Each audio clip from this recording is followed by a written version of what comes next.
Bismillahirrahmanirrahim. Kwanza kabisa tunasalimia Mheshimiwa William Samoei Ruto. Tunatoa salamu ya heshima kwanza. Kitu ya muhimu ni hiyo. Tunakuheshimu na tunakuheshimu sana na tumekubeba kwa kichwa. Tulikuchagua, kwa hivyo sisi ni waathiriwa wa Mavoko. Sisi ni watu wa 90s. Tuko hapa Mheshimiwa, tunalilia ya kwamba ili uje utusaidie, utuokoe hii shida tuko nayo hapa. Watoto hawaendi shule, tulirudi nyuma, pahali tulitoka zamani ndio tulirudi.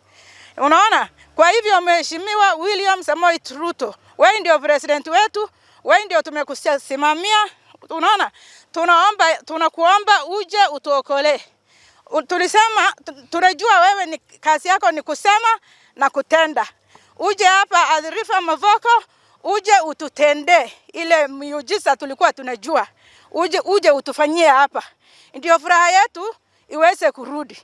Na sisi tunasema wewe ni dereva na sisi ni abiria. Upeleke Kenya kwa pendo huo.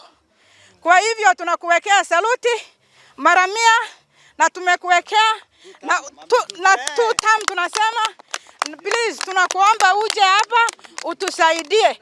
Watu wakikuwa wagonjwa wanaendanga msikitini, kanisani. Leo hii sisi waathiriwa tuko hapa, tunakuomba uje utuokolee. Please, na tumekuheshimu kabisa. Salamu kamili tumekuomba. Please. Tunakuomba na tumekubeba.